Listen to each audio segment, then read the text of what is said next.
Selamat pagi anak-anakku sekalian. Pagi, Bu. Apa kabar kalian? Baik. Sehat semua? Sehat. Sebelum kita memulai pelajaran, alangkah baiknya coba semuanya berdiri sini. Ketua kelas, Oka, tolong dipimpin doa terlebih dahulu nak. Siap. Berdoa menurut dengan agama dan kepercayaan masing-masing. Berdoa dimulai.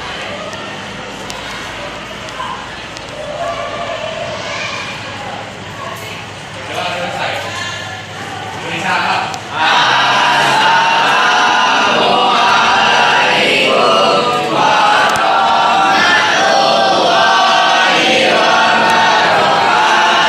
Waalaikumsalam warahmatullahi wabarakatuh. Silakan duduk kembali. Oke. Mulai pelajaran hari ini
Fungsi dasar yang akan kita bahas adalah memahami ketentuan tentang bentuk kedaulatan negara Republik Indonesia sesuai dengan Undang-Undang Dasar Negara Republik Indonesia tahun 1945. Ya, kalian bisa menerapkan tentang bentuk-bentuk kedaulatan negara sesuai dengan Undang-Undang Dasar Negara Republik Indonesia tahun 1945. PPK yang akan kalian terapkan. Coba dibacakan dari bentar apa yang bisa kalian terapkan. Pertama, rasa. Yang terakhir, peduli terhadap lingkungan. Sekarang coba sebelum kita masuk dalam pembelajaran kita, apakah kalian siap memperhatikan video berikut? Siap. Perhatikan ya.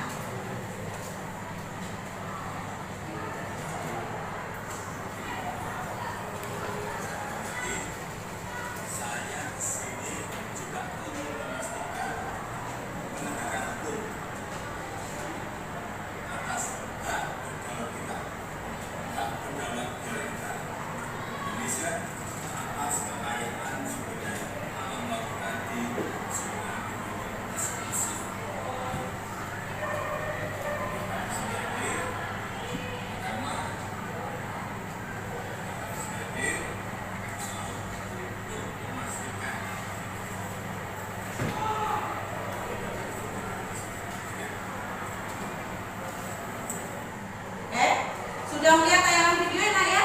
Sudah. Coba kalau saya tanyakan dari sini, apa yang disampaikan oleh Presiden Jokowi? Ada yang tahu? Oke, Oka silakan Pak.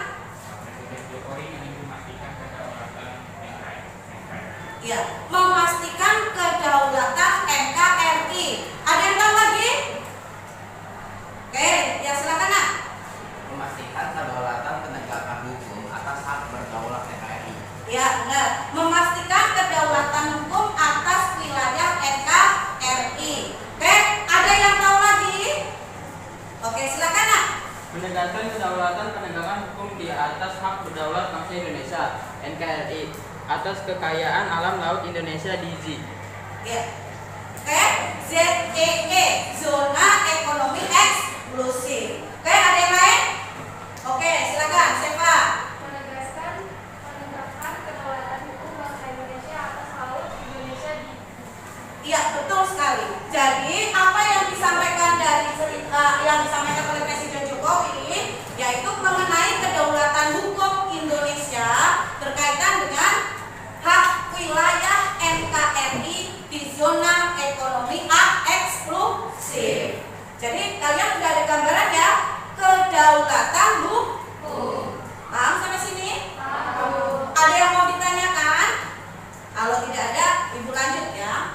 Oke. Hukumnya kan tadi kan Pak Jokowi udah menjelaskan kan bahwa penegakan atas kedaulatan hukum wilayah NKRI dari zona ekonomi eksklusif Indonesia. Sampai sini paham ya? Nah, atau kita lihat gambaran lain selain apa yang disampaikan oleh Presiden Jokowi. Nah, bab yang akan kita bahas nanti adalah ini, nah, kedaulatan negara kesatuan Republik Indonesia. Secara sederhana dari gambar ini, sebelah ini yang kalian lihat apa? Coba ada yang tahu? Oke, Anjani. Bentuk kerjasama internasional. Selain bentuk kerjasama internasional, apa yang bisa dilihat? Dia juga Aris. Perjanjian internasional. Coba, apa sih sebenarnya yang akan kita bahas hari ini? Coba ya kita lihat di sini ya. Nah, sekilas yang akan kita bahas.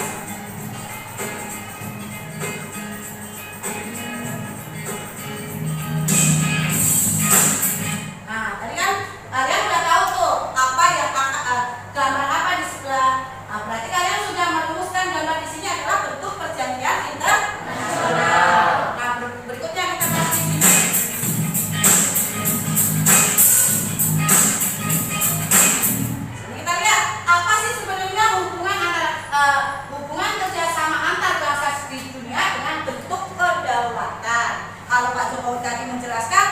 mengenai kedaulatan hukum NKRI kan.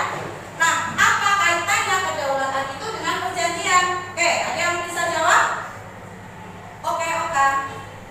Perjanjian internasional sama pentingnya dengan kedaulatan suatu bangsa untuk mengatur urusan pemerintahannya sendiri tanpa campur. Iya, benar sekali. Beri tepuk tangan untuk Oka. Jadi kedaulatan sama pentingnya dengan hubungan kerjasama internasional, karena kedudukannya adalah menentukan kedudukan sama-sama dari suatu negara. Selain itu ada yang bisa nambahin, Pak? Ada yang bisa menambahkan? Ada yang bisa menambahkan? Oke, ada tidak? Sampai sini paham? Sampai sini paham? Sampai sini jelas ya nak ya? Dari video yang ibu tampilkan ini bukan cuma videonya. Kita bahas di sini bentuk dan prinsip kedaulatan. Bentuk dan prinsip kedaulatan. Coba dilihat sini.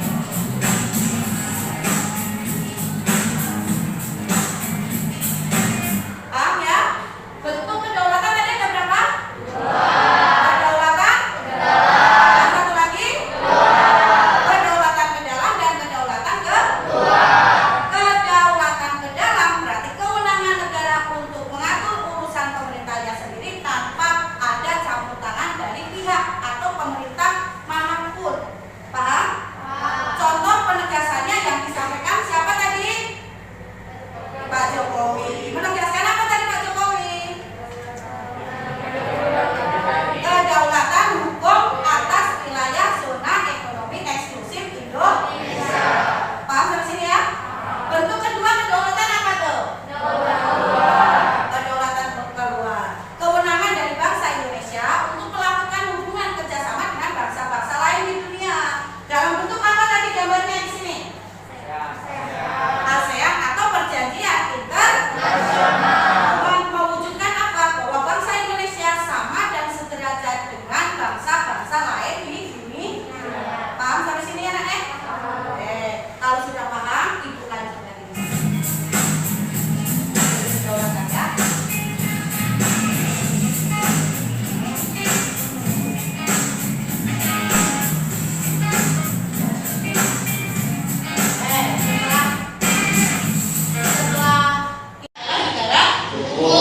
Pasal berapa tadi?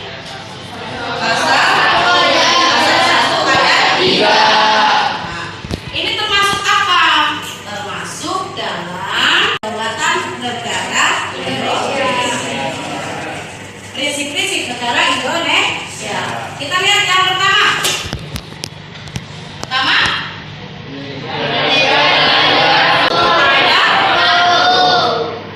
Berikutnya yang kedua.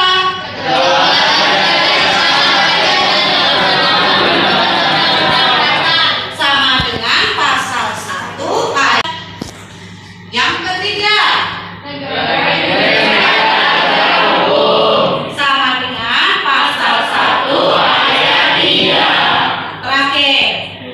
Indonesia. Nah, yang bisa kalian lihat ini apa? Tahlilan. Tahlilan, boleh. Bentuk musyawarah di mana itu? Nah, di sini ada yang paham nggak? Hikmat kebijaksanaan. Hikmat. Artinya ini, sebelum kalian mengeluarkan pendapat kalian, pikiran kalian, itu harus apa yang ketiga?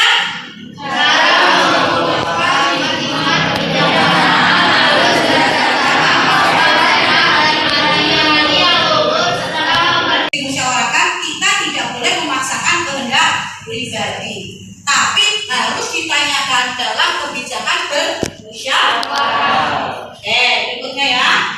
Kita lihat. Kedua.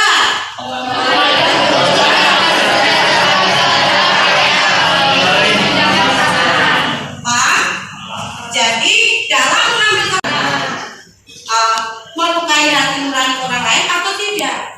Paham ya sampai sini? Nah, jadi dalam musyawarah mufakat, dalam kita memberikan keputusan atau pengambilan keputusan harus didasarkan pada siapa? Kepada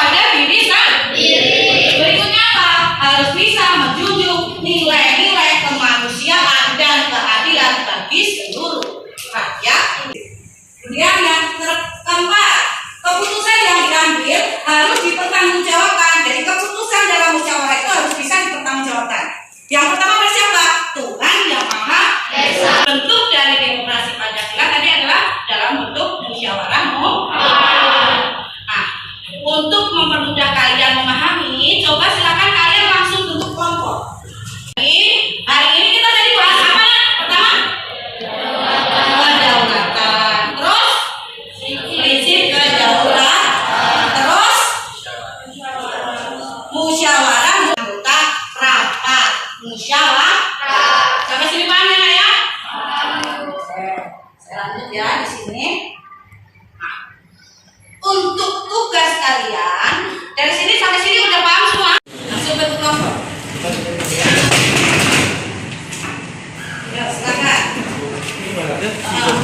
Mejanya langsung bisa.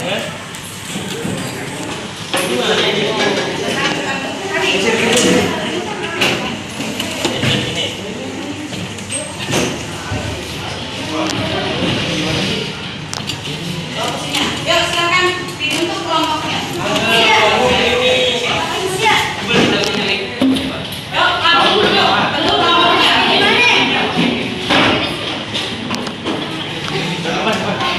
Gimana, Lek?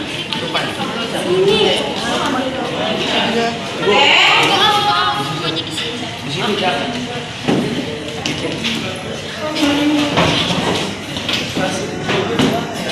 Udah, Pak? Silakan.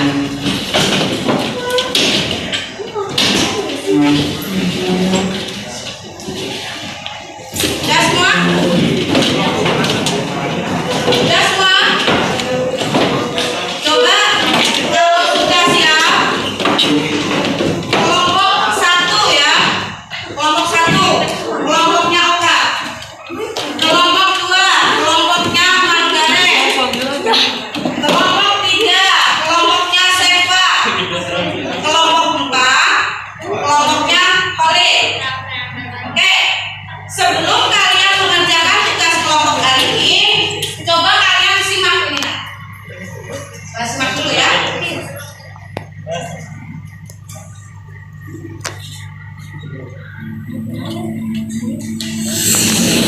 Untuk sampai selesai supaya tidak gagal paham atas apa yang disampaikan. 2002 lalu, waktu masa pemerintahan dipegang oleh Presiden Ini Megawati, berapa nanti nih? Indonesia sengketa perebutan dua pulau terluar di timur Kalimantan, Pulau Sipadan dan Bintan, yang akhirnya harus direlakan menjadi milik negara Malaysia. Kejadian ini membuat rasa nasionalisme rakyat Indonesia pusing. Kemarahan jelas ditunjukkan masyarakat Indonesia waktu itu, bahkan juga saat ini. Lalu sering muncul narasi-narasi masalah Pulau Sipadan dan Bintan. Tidak semua narasi itu mengarahkan masalah ini sebagai pembelajaran yang sama untuk ke depan. Masalah ini sering mengaitkan dengan kepentingan tertentu, terutama masalah politik, yang akhirnya hanya membuat kita gaduh dan cuma menyalahkan pihak-pihak terkait, mengaburkan apa yang sebenarnya terjadi, mengaburkan nilai-nilai penting yang harusnya kita ambil agar hal yang sama tidak pernah terulang kembali. Lalu sebenarnya bagaimana sejarah ini terjadi? Kenapa Pulau Sipadan dan Bintan bisa jatuh ke tangan Malaysia? Kenapa Pulau Bintan dan Sipadan bisa jatuh ke tangan Malaysia?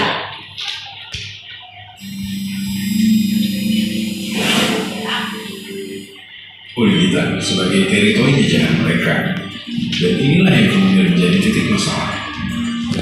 Melonjak ke era Orde Baru pimpinan Soeharto, Indonesia menilai Pulau Sipadan dan Bintan ini sebagai wilayah yang sangat strategis, dan ternyata Malaysia pun punya wilayah yang sama. Jadi dua pulau disengketakan antara Indonesia dan Malaysia.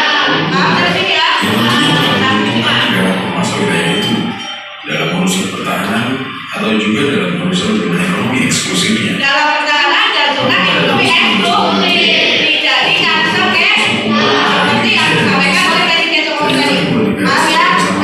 Sipadan dan Bintan dalam batas wilayah masing-masing. Dan saat itulah sengketa ini mencuat. Setelah pertemuan, masing-masing negara terus mempertahankan klaimnya. Dan dua negara sama-sama mengklaim wilayah Bintan di Malaysia. Malaysia sepakat untuk menjadikan simpadan dan lilitan sementara dalam keadaan status quo, yaitu kondisi di mana kedua pulau itu harus dipertahankan dalam kondisi yang sama sebelum terjadi sengketa. Tentu saja ini menimbulkan persepsi berbeda. Status quo versi Indonesia maksudnya dua pulau ini harus tetap sebagai pulau tak berdua, tidak boleh ada yang menduduki atau beraktivitas di kedua pulau itu sampai semua masalahnya selesai. Sementara status quo versi Malaysia adalah kedua pulau ini tidak berdua, tapi tetap dikelola oleh Malaysia seperti sebelum terjadi sengketa. Berbagai perundingan coba dilakukan oleh kedua negara, tapi hasilnya tetap saja begini. 1976 KTT ASEAN pertama kali digelar di Bali, yang membentuk Dewan Tinggi ASEAN, yang salah satu fungsinya untuk menyelesaikan perselisihan antara negara-negara di ASEAN. Presiden Soeharto pun meminta negara Malaysia untuk menyelesaikan persengketaan ini ke Dewan Tinggi ASEAN, tapi permintaan itu ditolak mentah-mentah. Bukan tanpa alasan, waktu itu Malaysia lebih banyak sengketa dengan negara Asia Tenggara lainnya. Bersengketa dengan Singapura untuk memperebutkan Pulau Batu Putih, sengketa Sabah dengan Filipina, sengketa Pulau Spratly di Laut Cina Selatan dengan Brunei, Filipina, Vietnam, China, dan Taiwan. Dan kondisi kayak gitu sangat berat untuk Malaysia untuk bisa menang di bawah Dewan Tinggi ASEAN. Lalu kemudian Perdana Menteri Malaysia Mahathir Mohamad balik meminta Indonesia untuk membawa sengketa ini ke International Court of Justice atau Mahkamah Internasional. Lagi-lagi kedua negara ini saling ngotot dengan pendirian masing-masing. Hingga sampai akhirnya tiba-tiba Indonesia lunak dan mau menyelesaikan sengketa ini ke Mahkamah Internasional. Setelah Presiden Soeharto melakukan kunjungan ke negaraan ke Kuala Lumpur pada 7 Oktober 1996, tidak ada informasi yang jelas mengapa tiba-tiba Indonesia mau melunak. Kesepakatan itu akhirnya ditandatangani 31 Mei 1997 dengan syarat khusus disepakati di beberapa pihak, yaitu keputusan yang bersifat final dan tetap, di mana kedua negara harus menerima apapun hasil keputusan internasional itu dan tidak menerima. 2 November 98, Saudara Sipadan dan Lilitan mulai masuk ke Chile dengan perjanjian khusus kedua belah pihak yang tadi disebutkan. Didaftarkan pada 30 September 1998, yang waktu itu ditandatangani Menteri Luar Negeri Ali Alatas dan Menteri Luar Negeri Malaysia dan Sri Abdullah Haji Ahmad Badawi, dan dicintai untuk waktu beberapa tahun untuk proses ini. Setelah Indonesia memasuki masa era reformasi, setelah pergantian beberapa kali presiden, sengketa ini akhirnya mencapai sidang putusannya pada 17 Desember 2002 setelah 17 bulan pemerintah Megawati bekerja. Persidangan dari total 17 hakim yang terdiri dari 15 hakim tetap, 1 hakim pilihan Malaysia dan 1 hakim pilihan Indonesia memutuskan bahwa Pulau Sipadan dan Lilitan adalah milik kedaulatan Malaysia dan 15 hakim, 1 hakim pilihan, 16 banding 1, 1 banding dan itu adalah kemenangan mutlak untuk Malaysia. Indonesia menegaskan klaimnya atas kedaulatan pulau-pulau yang disengketakan itu berdasarkan pada hak konvensi 1891 antara Belanda dan Inggris, terutama di pasal atau artikel 4 yang membahas tentang garis batas teritori Belanda dan Inggris. Setelah dikaji, pengadilan memutuskan kalau konvensi itu tidak bisa ditafsirkan untuk menentukan kedaulatan pulau-pulau yang berada di timur Pulau Sebatik. Karena baik konvensi 1891 ataupun perubahannya di 1863, garis batas itu tidak berlaku untuk Lilitan dan Sipadan. Setelah itu, Mahkamah Internasional melalui pertimbangan kedua, yaitu Geneva. Indonesia mengklaim memiliki hak kedaulatan dua pulau ini sebagai penerus Belanda, di mana Belanda telah melakukan perjanjian dengan Sultan Brunei sebagai penguat konfederasi. Malaysia mengklaim memperoleh kedaulatan tersebut dari Sultan Brunei yang diberikan kepada Spanyol, lalu ke Amerika, lalu ke Serikat Burundi Utara milik Inggris, lalu terakhir ke Malaysia. Tapi setelah dilakukan pertimbangan, pengadilan memutuskan kalau Indonesia dan Malaysia tidak memiliki hak untuk dua pulau ini berdasarkan perjanjian tadi. Akhirnya Mahkamah Internasional pun melakukan pertimbangan terakhir, yaitu pertimbangan efektivitas, memutuskan kedaulatan berdasarkan aktivitas yang nyata yang bisa membuktikan kedua negara tersebut mengontrol dua pulau ini secara berkelanjutan. Yang disebut dengan Indonesia menyebutkan bahwa keberadaan Angkatan Laut Belanda dan Indonesia terus-menerus berada di sekitaran Pulau Sipadan dan Lilitan. Ditambah perairan sekitar Pulau Sipadan dan Lilitan dimanfaatkan oleh nelayan-nelayan tradisional Indonesia. Lalu terhadap dalil ini, Mahkamah Internasional menyampaikan fakta-fakta yang ditunjukkan Indonesia Malaysia, tidak bisa disimpulkan bahwa dua pulau itu adalah kedaulatan Indonesia. Indonesia Dan kegiatan masyarakat dan kegiatan pemerintahan Indonesia, sehingga aktivitas yang dilakukan oleh masyarakat itu tidak bisa dianggap sebagai bentuk efektif kontrol. Lalu bagaimana dengan Malaysia? Setelah menolak pembuktian di Indonesia, pengadilan beralih ke pembuktian Malaysia dan Malaysia terbukti ada kegiatan administrasi di pulau-pulau itu. Serikat Brunei Utara memiliki Inggris melakukan tindakan administrasi efektif untuk mengatur dan mengontrol pengumpulan telur penyu di Gitan dan Sipadan, di mana kegiatan tersebut memiliki nilai ekonomi yang sangat tinggi pada zamannya. Mereka yang telah melakukan pelestarian penyu sejak tahun 1917 dan menyatakan bahwa toleransi itu diterapkan setidaknya sampai tahun 50-an. Bukti itu menunjukkan fakta bahwa koloni Serikat Brunei Utara memiliki otoritas di kedua pulau itu. Bahkan sudah membangun mahasiswa di Sipadan pada tahun 1962 dan didirikan 1 tahun kemudian. Dengan bukti-bukti itu, pengadilan menyatakan kegiatan Inggris dan Malaysia adalah bentuk penguasaan secara efektif dalam kurun waktu yang lama. Dan pada saat kegiatan dilakukan, Indonesia atau pendahulunya Belanda tidak pernah sama sekali menyatakan keberatan, ketidaksetujuan atau menunjukkan sikap protesnya. Dan karena itulah, maka Sipadan dan Legitan resmi menjadi milik Malaysia. Sampai sini semuanya udah melihat bagaimana lepasnya pulau Sipadan dan Legitan. Selain tadi kalian sudah menyimak video ini, Ibu kan sudah membagikan LKPD ya. Coba dari LKPD kalian itu dikerjakan tugas kelompok kalian, sama-sama kerjakan ya. Apa yang harus kalian kerjakan? Coba disimak dilihat LKPD-nya masing-masing.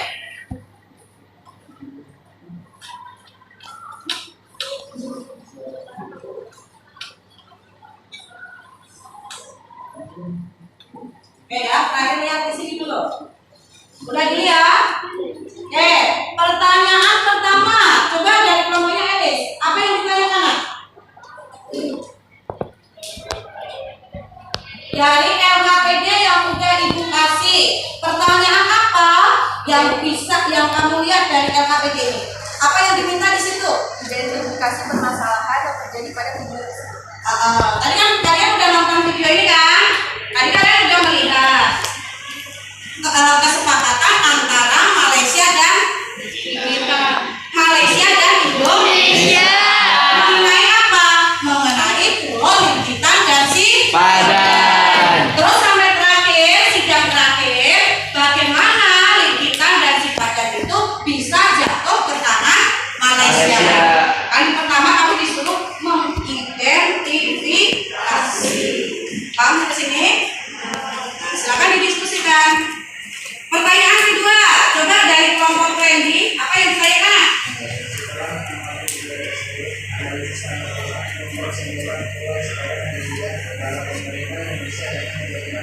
Nah, kamu ditanyakan latar belakang penyebab sengketa antara Pulau Legitan dan Pulau Sipadan antara Malaysia dengan Indonesia. Paham sampai sini?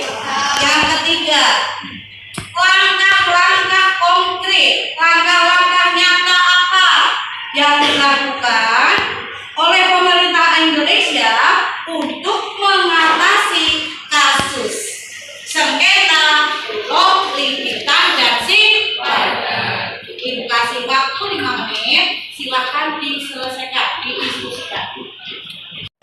Kasih waktu 5 menit ya.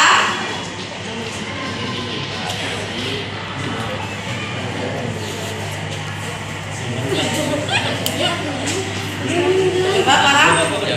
Paham tadi kertas yang coba dipecahkan. Siapa yang punya sekretaris?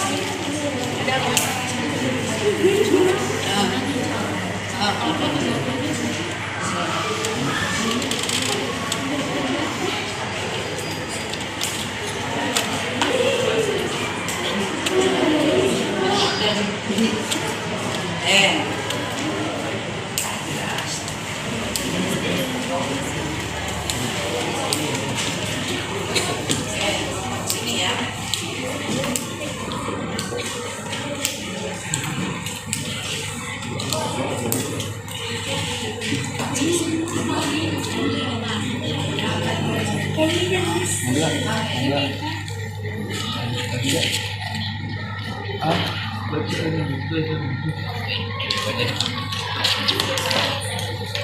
Langkah-langkah. Jadi ada yang ditanyakan? Akan didiskusikan lebih dahulu.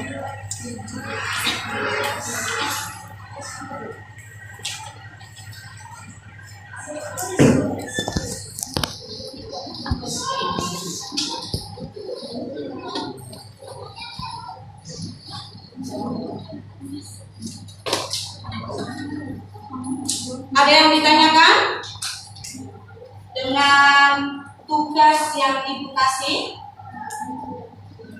Ada tidak? Ntar lagi ya. Coba diselesaikan dulu. Coba dibaca lagi. Iya, benar. Kalau kelompok sini ada yang ditanyakan nggak? Iya, coba. Kalau identifikasi itu berarti kayak poin. Iya, kalau disebutkan permasalahan-permasalahannya itu apa? Kalau kelompok ini ada yang perlu ditanyakan tidak? Sudah jelas. Oke. Kelompok Randy sudah jelas, nah? Ada yang ditanyakan tidak? Oke. Untuk mempercepat waktu ya, sambil kita menunggu kelompok lain yang belum selesai, Ibu kasih kesempatan nih. Kelompok siapa dulu yang mau presentasi?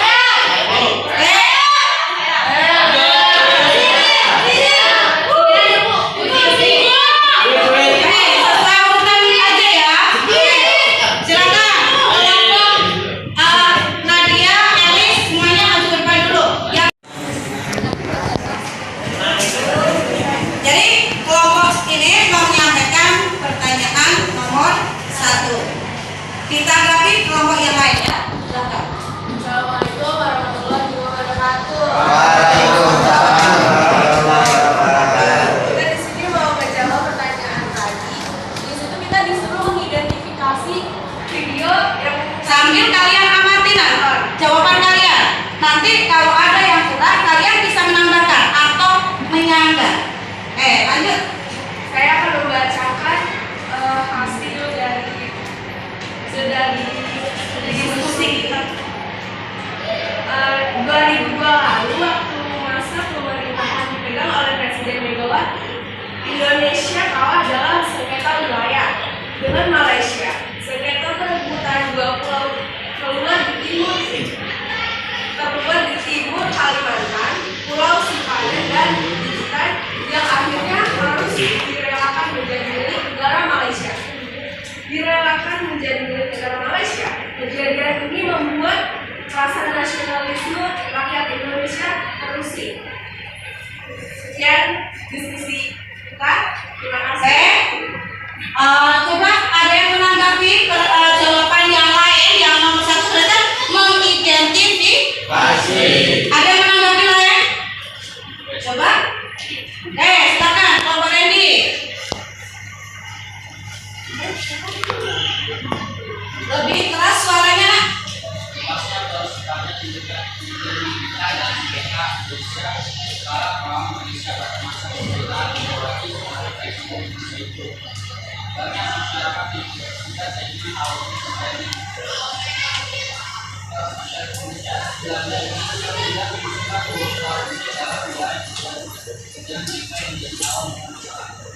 Oke, jadi yang disampaikan dari kelompok ini tadi yang diidentifikasi lepasnya Pulau dan Sipadan pertama karena di dalam sengketa antara Malaysia Indonesia dijelaskan dalam hukum laut internasional ternyata Ligitan dan Sipadan itu masuk di wilayah pemerintah Malaysia.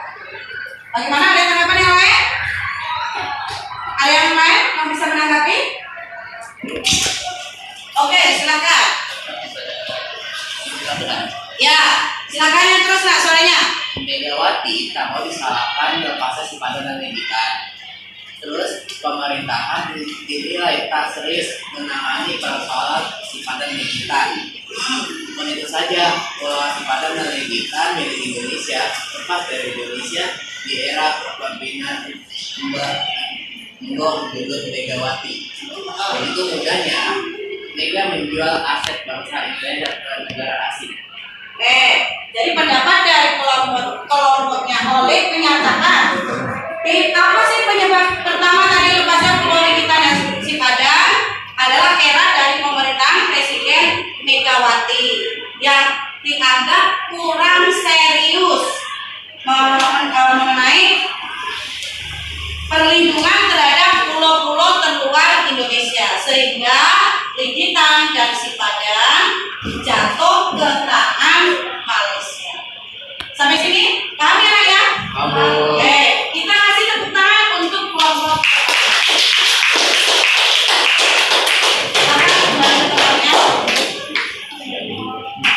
Udah bagus ya untuk kelompok pertama. Yang lainnya silakan disimak. Kita lihat sini ya. Jadi kita punya masalah ini melibatkan antara negara Malaysia dan Indonesia. Coba lebih keras sedikit Nak. Coba kelompok telis sambil diperhatikan. Jadi sengketa Pulau Sipadan dan Likitan di Indonesia dan Malaysia ini disebabkan karena adanya ketidakjelasan dari perbatasan yang dibuat oleh penjajah Laut Cina, Belanda dan Inggris di perairan timur Pulau Borneo atau Kalimantan. Dua negara tersebut saling mengklaim kedaulatan wilayah pulau tersebut. Jadi dari pendapat kelompoknya Oka bahwa lepasnya Pulau Likitan dan Sipadan itu tidak disebabkan oleh perjanjian hukum laut sebelumnya, yaitu oleh pemerintah Inggris, bahwa garis laut di sekitar perairan Borneo adalah milik dari Malaysia. Ada pendapat yang lain? Silakan Vika. Penyebab sengketa Pulau Sipadan dan Likitan yaitu pemerintah Indonesia dan pemerintah Malaysia atas kepemilikan ataupun kedaulatan terhadap Pulau Sipadan dan Likitan. Pulau ini berada di lepas pantai Pulau Kalimantan. Hal tersebut terjadi karena kedua negara ini belum menyepakati batasan atau garis batasan. Sama, berarti sama ya dengan kelompok pertama ya. Ada yang mau menanggapi lagi? Silakan Kinanti. Latar belakang penyebab sengketa Pulau Sipadan dan Likitan oleh dua negara Indonesia dan Malaysia. Dua belah negara menilai Pulau Sipadan dan Likitan adalah wilayah yang sangat strategis dan sebenarnya akan berubah. Kedua negara ini sama-sama masuk ke dalam batas wilayah mereka masing-masing. Jadi bisa saya simpulkan ya, kenapa Pulau Likitan dan Sipadan ini bisa masuk ke wilayah Malaysia. Berdasarkan hukum laut tadi dijelaskan bahwa Pulau Likitan dan Sipadan dalam garis laut zona ekonomi eksklusifnya dari pemerintah Inggris, batas laut itu adalah masuk pada wilayah Malaysia. Oke, kita kasih tepuk tangan untuk kelompoknya terakhir, silakan. Kalau lebih keras sedikit bisa nggak Nak suaranya? Kerasin, maju dikit nggak maju dikit? Konflik yang dilakukan pemerintah Indonesia yaitu 1976 KRI ASEAN kembali yang membentuk Dewan Tinggi ASEAN. Indonesia meminta Malaysia untuk menyelesaikan persengketaan ini ke Dewan Tinggi ASEAN, tapi permintaan itu ditolak mentah-mentah karena saat itu Malaysia memiliki sengketa lain dengan negara wilayah Asia Tenggara. 2 Oktober 1996 Langkah konkret ya. Indonesia akhirnya mau menerima usulan Malaysia untuk menyelesaikan sengketa ICJ yang akhirnya digunakan oleh Malaysia pada tanggal 19 Desember 2002 atas keputusan Mahkamah Internasional. Berikutnya Melakukan penataan ulang atas pulau-pulau keluar Indonesia pada faktanya banyak yang belum kenal dan melakukan kegiatan yang efektif di kelompok keluar untuk menegakkan Indonesia secara jelas. Ada yang mau menambahkan? Ada yang mau menambahkan? Kelompok sini?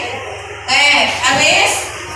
Tambahan dari saya, langkah-langkah konkret ini antara lain adalah melakukan pendataan ulang atas pulau-pulau luar Indonesia yang pada faktanya banyak yang belum bernama. Langkah lainnya adalah melakukan kegiatan efektif di pulau-pulau terluar untuk menegakkan kedaulatan Indonesia secara mutlak. Ada yang mau menambahkan lagi? Ada yang mau menambahkan lagi? Ada yang mau menambahkan? Oke, silakan.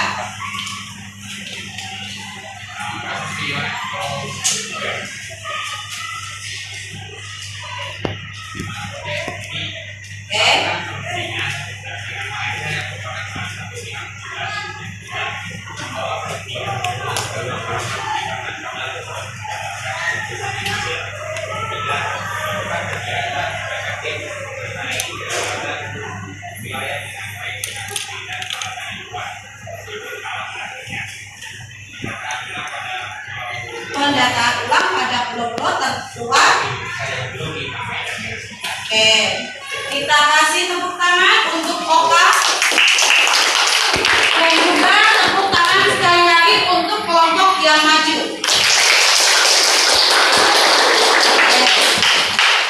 Silakan kembali ke tempatnya. Jadi Indonesia, gitu kan? Pertama, melakukan perundingan dengan Malaysia, kemudian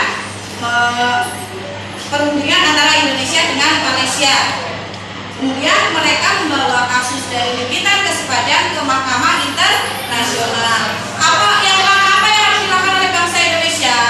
Yaitu mendata ulang kembali pulau-pulau Indonesia.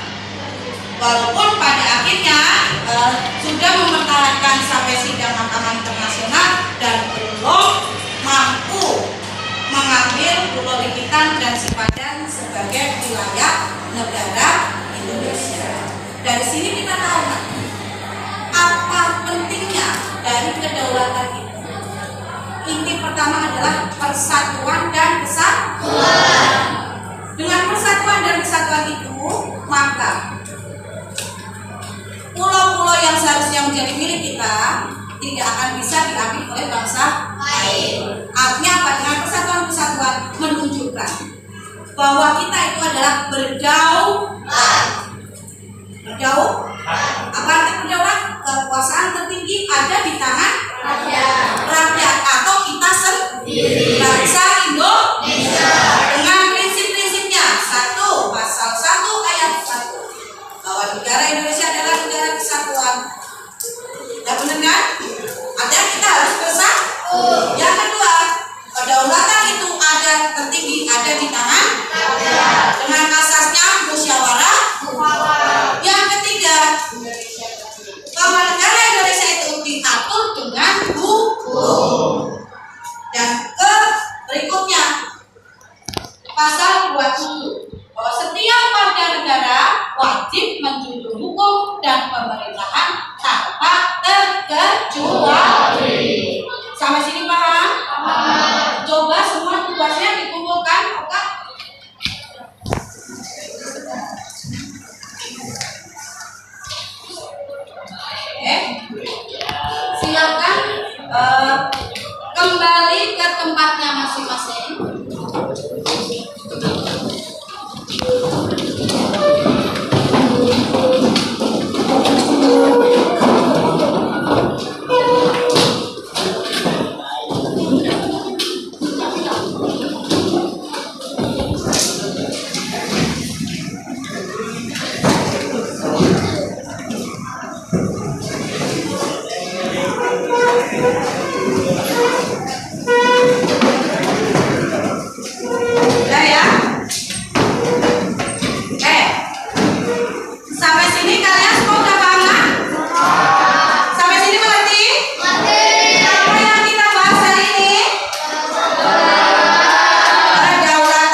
hukum dan pemerintahan tanpa terkecuali. Siapa kita? Indonesia. Siapa kita? Indonesia. NKRI. Harga mati. Salam Pancasila. Oke, sampai di sini pertemuan kita kali ini. Kita ketemu lagi minggu depan. Tugas kalian baca kembali materi yang sudah kita bahas hari ini. Kamu lanjutkan ke bagian C. Ya. Apa bagian C? Bagian C dari materi yang kita bahas ini adalah pelaksanaan prinsip kedaulatan negara kesatuan Republik Indonesia. Paham? Nah, untuk itu saya akhiri. Sekian. Assalamualaikum warahmatullahi wabarakatuh. Silakan ditutup doanya untuk ketua kelas. Siap. Doa. Ya, kasih doa mulai.